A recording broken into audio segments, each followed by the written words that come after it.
यार एक चीज़ बताओ, फेसबुक, एयरबीएनबी, ड्रॉपबॉक्स और ऊबर जैसी कंपनियां जिनके पास शुरुआत में ना बड़ा मार्केटिंग बजट था, ना कोई बड़ा टीवी ऐड, फिर भी ये रातों रात करोड़ों यूजर्स तक कैसे पहुंच गईं? जवाब है एक सीक्रेट प्रोसेस जिसका नाम है ग्रोथ हैकिंग। और आज मैं तुम्हें वो एग्जैक्ट प्लेबुक बताने वाला हूं जो इन सारी कंपनियों ने यूज़ की। ये कोई मैजिक ट्रिक नहीं है, ना कोई ओवरनाइट जुगाड़ है। ये एक साइंटिफिक तरीका है, छोटे छोटे एक्सपेरिमेंट करने का, डेटा से सीखने का और उसी सीख को बार बार तेजी से रिपीट करने का।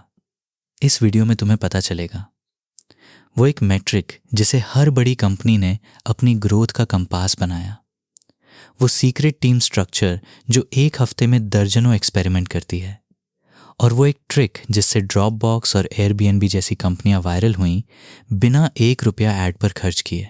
अगर तुम्हारा कोई बिजनेस है, कोई स्टार्टअप है, यूट्यूब चैनल है या सिर्फ ग्रोथ की साइकोलॉजी समझना चाहते हो तो ये वीडियो पूरा देखना, क्योंकि आखिर में मैं एक ऐसा फॉर्मूला बताऊंगा जिसे तुम आज ही अपने काम में यूज़ कर सकते हो। चलो शुरू करते हैं। तो ये किताब है हैकिंग ग्रोथ, लिखी है शॉन एलिस और मॉर्गन ब्राउन ने। शॉन एलिस वही बंदा है जिसने सबसे पहले ग्रोथ हैकर शब्द बनाया था और इसने ड्रॉपबॉक्स, इवेंटब्राइट जैसी कंपनियों की शुरुआती ग्रोथ में डायरेक्ट काम किया। ये किताब बताती है कि दुनिया की टॉप टेक कंपनियां, चाहे वो फेसबुक हो, एयरबीएनबी हो या लिंक्डइन, इन सब ने एक कॉमन तरीका फॉलो किया अपनी ग्रोथ के लिए। और मज़ेदार बात यह है, ये तरीका बड़े बजट या फैंसी एड कैंपेन पर डिपेंड नहीं करता। ये डिपेंड करता है तेज़ी से एक्सपेरिमेंट करने पर, डेटा को ध्यान से पढ़ने पर और यूज़र की साइकोलॉजी को समझने पर। पुराने ज़माने में मार्केटिंग का मतलब होता था एक बड़ा कैंपेन प्लान करो, एक बड़ा बजट लगाओ, फिर देखो क्या होता है। लेकिन ग्रोथ हैकिंग का तरीका बिल्कुल अलग है।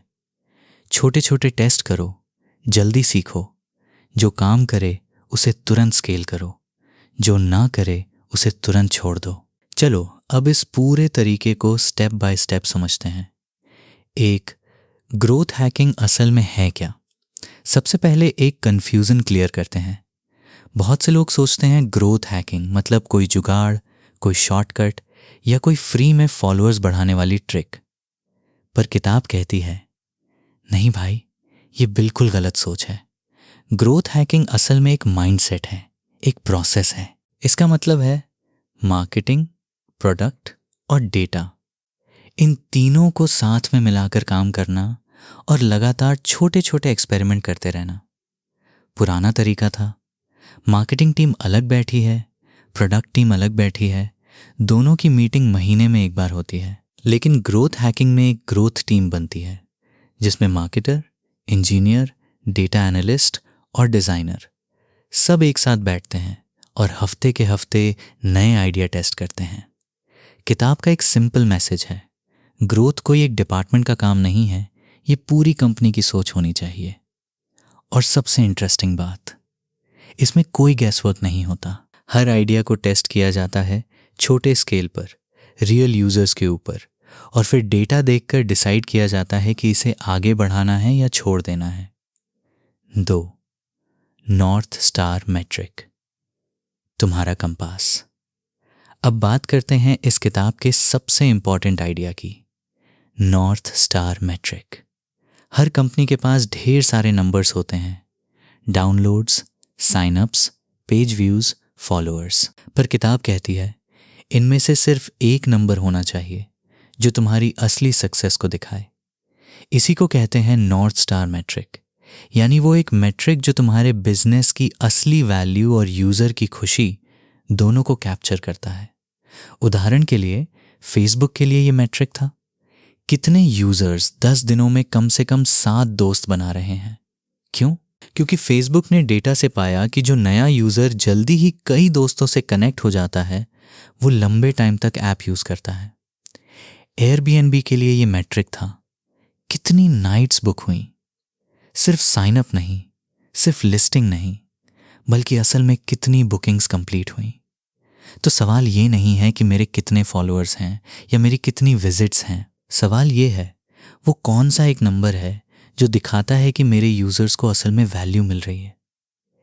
एक बार ये मैट्रिक क्लियर हो जाए तो पूरी टीम की एनर्जी उसी एक नंबर को बढ़ाने पर फोकस हो जाती है, बजाय इसके कि हर कोई अपने अपने अलग नंबर के पीछे भागे। 3. High tempo testing. तेजी से टेस्ट करो, तेजी से सीखो।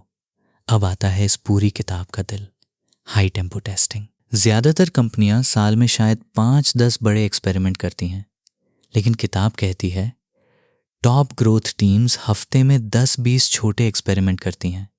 सोचो, जरा सा फर्क नहीं, बहुत बड़ा फर्क है इसमें। क्यों? क्योंकि हर एक्सपेरिमेंट, चाहे वो सक्सेस हो या फेल, तुम्हें कुछ ना कुछ सिखाता है, और जितनी तेजी से तुम सीखोगे उतनी तेजी से तुम बेहतर बनोगे। किताब में एक प्रोसेस बताया गया है जिसे मैं तुम्हें सिंपल भाषा में समझाता हूं। पहला स्टेप, आइडिया जनरेट करो। पूरी टीम बैठकर बिना जज किए जितने हो सके उतने आइडिया लिखे, छोटे हों या बड़े, अजीब हों या नॉर्मल। दूसरा स्टेप, इन आइडिया को प्रायोरिटाइज करो। इसके लिए किताब एक स्कोरिंग सिस्टम बताती है जिसका नाम है ICS स्कोर, मतलब इम्पैक्ट, कॉन्फिडेंस और ईज। यानी ये आइडिया कितना बड़ा फर्क डालेगा इम्पैक्ट, हमें कितना यकीन है कि ये काम करेगा कॉन्फिडेंस, और इसे टेस्ट करना कितना आसान है ईज। हर आइडिया को इन तीनों पर 1 से 10 का स्कोर दो, फिर जिसका टोटल स्कोर सबसे ज्यादा हो उसे पहले टेस्ट करो। तीसरा स्टेप, टेस्ट रन करो। कम से कम टाइम और रिसोर्स में एक छोटा वर्जन बनाओ और रियल यूजर्स पर टेस्ट करो।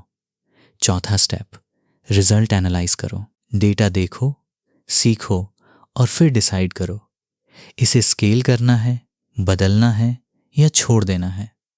और फिर ये पूरा साइकिल रिपीट होता है, बार बार, हफ्ते दर हफ्ते।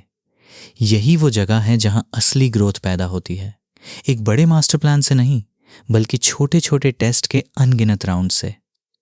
4. सही टीम बनाओ।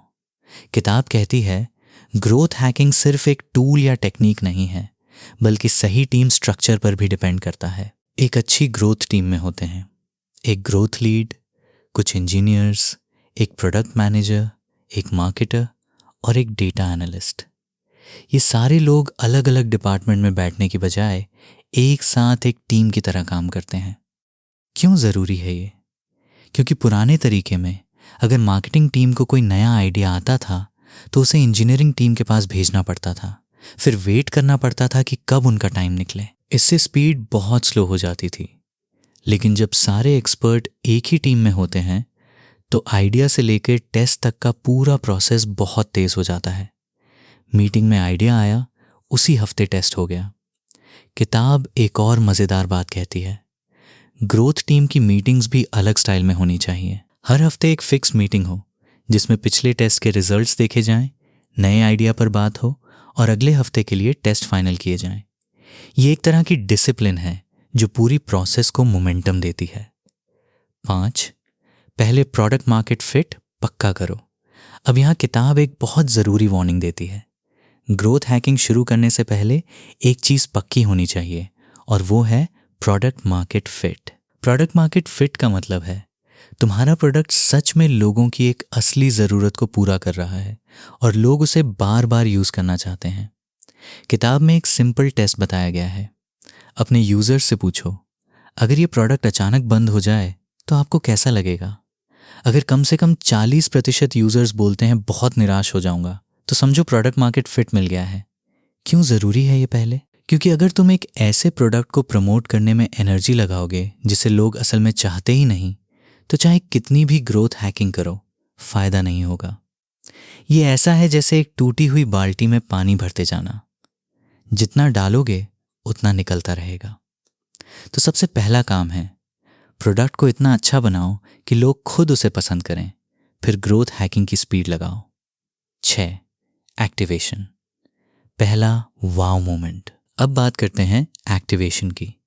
ये वो पल है जब कोई नया यूज़र पहली बार तुम्हारे प्रोडक्ट की असली वैल्यू महसूस करता है, जिसे किताब कहती है आहा मोमेंट। एक फेमस एग्जाम्पल है फेसबुक का।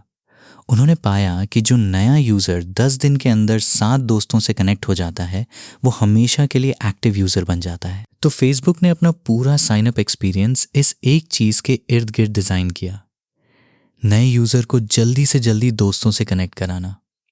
स्लैक का एक और मज़ेदार एग्जाम्पल है। उन्होंने पाया कि जो टीम 2000 मैसेज एक्सचेंज कर लेती है वो टीम कभी स्लैक छोड़ती नहीं। तो उन्होंने नए यूज़र्स को जल्दी से जल्दी उस 2000 मैसेज वाले पॉइंट तक पहुंचाने पर फोकस किया। तो सवाल ये है, तुम्हारे प्रोडक्ट का आहा मोमेंट क्या है? वो कौन सा एक एक्शन है जिसके बाद यूज़र को लगे अरे वाह ये तो कमाल का प्रोडक्ट है। एक बार ये पल पहचान लो, फिर पूरा ऑनबोर्डिंग एक्सपीरियंस उसी एक पल तक जल्दी पहुंचाने के लिए डिज़ाइन करो। जितनी जल्दी नया यूज़र वो वाव मोमेंट फील करेगा उतनी ज़्यादा चांस है कि वो लंबे टाइम तक तुम्हारे साथ रुकेगा। 7. रिटेंशन पहले, ग्रोथ बाद में। अब एक बहुत बड़ी गलती की बात करते हैं जो नए बिजनेस अक्सर करते हैं। किताब कहती है अगर तुम्हारे पास बहुत सारे नए यूज़र्स आ रहे हैं पर वो सब जल्दी छोड़ भी जा रहे हैं तो ये ऐसा है जैसे एक टूटी बाल्टी में लगातार पानी डालते रहना। इसीलिए ग्रोथ हैकिंग शुरू करने से पहले रिटेंशन यानी यूज़र्स को रोके रखना, इस पे काम करना ज़रूरी है। नए यूज़र्स लाना तभी फ़ायदेमंद है जब वो लंबे टाइम तक रुकें भी। किताब बताती है कि रिटेंशन बढ़ाने के लिए कंपनियां क्या करती हैं, जैसे रिमाइंडर नोटिफिकेशन भेजना, यूज़र को छोटे छोटे माइलस्टोन पर बधाई देना या उन्हें ऐसे फीचर्स दिखाना जो उन्होंने अभी तक ट्राई नहीं किए। एक इंटरेस्टिंग पॉइंट किताब में ये भी है, रिटेंशन सिर्फ प्रोडक्ट की क्वालिटी पर डिपेंड नहीं करता बल्कि इस पर भी डिपेंड करता है कि यूज़र को प्रोडक्ट यूज़ करने की आदत कैसे बने। जितनी जल्दी कोई चीज़ आदत बन जाती है उतनी देर तक इंसान उसे यूज़ करता रहता है। तो सोचो, ग्रोथ का मतलब सिर्फ नए लोग लाना नहीं है बल्कि जो पहले से हैं उन्हें खुश और एंगेज्ड रखना भी उतना ही ज़रूरी है। 8. वायरल लूप्स और रेफरल, बिना पैसे खर्च किए ग्रोथ। अब आता है सबसे मज़ेदार पॉइंट, कैसे कुछ कंपनियां बिना ऐड पर 1 रुपया खर्च किए वायरल हो गईं। ड्रॉपबॉक्स का फेमस एग्जाम्पल लो। उन्होंने एक सिंपल सिस्टम बनाया। अगर तुम किसी दोस्त को ड्रॉपबॉक्स पर इनवाइट करते हो और वो ज्वाइन करता है तो तुम्हें और उस दोस्त दोनों को एक्स्ट्रा फ्री स्टोरेज मिलती है। ये सिस्टम इतना पावरफुल साबित हुआ कि ड्रॉपबॉक्स के साइनअप्स कई गुना बढ़ गए, वो भी बिना किसी बड़े ऐड बजट के। एयरबीएनबी ने एक और स्मार्ट तरीका यूज़ किया। उन्होंने क्रेग्सलिस्ट के साथ एक इंटीग्रेशन बनाया जिससे एयरबीएनबी की लिस्टिंग्स अपने आप क्रेग्सलिस्ट पर भी दिख जाती थीं और वहाँ से लोग वापस एयरबीएनबी पर आते थे। यानी उन्होंने एक बड़े एग्जिस्टिंग प्लेटफॉर्म का इस्तेमाल अपनी ग्रोथ के लिए किया। किताब इसे कहती है वायरल लूप, यानी एक ऐसा सिस्टम जहाँ तुम्हारे एग्जिस्टिंग यूज़र्स ही तुम्हारे लिए नए यूज़र्स लेकर आते हैं अपने आप, बिना किसी एक्स्ट्रा मार्केटिंग खर्च के।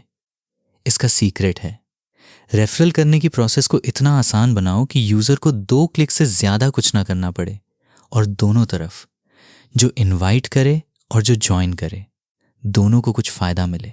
अगर तुम भी अपने बिजनेस या चैनल के लिए ग्रोथ चाहते हो तो सोचो, क्या ऐसा कोई तरीका बन सकता है जिससे तुम्हारे मौजूदा फॉलोअर्स या कस्टमर खुद नए लोगों को लेकर आए? 9. डेटा से प्यार करो, गैसिंग से नहीं। आखिर में किताब एक बहुत ज़रूरी लेसन देती है, कभी भी सिर्फ अपने गट फीलिंग पर भरोसा मत करो, हमेशा डेटा देखो। बहुत बार हम सोचते हैं मुझे लगता है ये आइडिया चलेगा, पर असल यूज़र्स का बिहेवियर हमारी सोच से बिल्कुल अलग होता है। इसीलिए हर एक्सपेरिमेंट के बाद नंबर्स को ध्यान से पढ़ना ज़रूरी है, ना कि सिर्फ ये मान लेना कि शायद काम कर गया होगा। किताब में बार बार यही बात दोहराई गई है, सक्सेसफुल ग्रोथ टीम्स वो नहीं हैं जिनके पास सबसे बड़ा बजट है, बल्कि वो हैं जो सबसे तेज़ी से टेस्ट करते हैं, सबसे ईमानदारी से डेटा पढ़ते हैं और सबसे जल्दी अपनी गलतियों से सीखते हैं। निष्कर्ष और कॉल टू एक्शन। तो दोस्तों, अब तुम समझ चुके हो कि हैकिंग ग्रोथ किताब की पूरी फिलॉसफी क्या है। ग्रोथ हैकिंग कोई जुगाड़ नहीं बल्कि एक साइंटिफिक प्रोसेस है। एक क्लियर नॉर्थ स्टार मैट्रिक चुनो जो तुम्हारी असली सक्सेस दिखाए। हाई टेम्पो टेस्टिंग करो, तेज़ी से टेस्ट करो, तेज़ी से सीखो।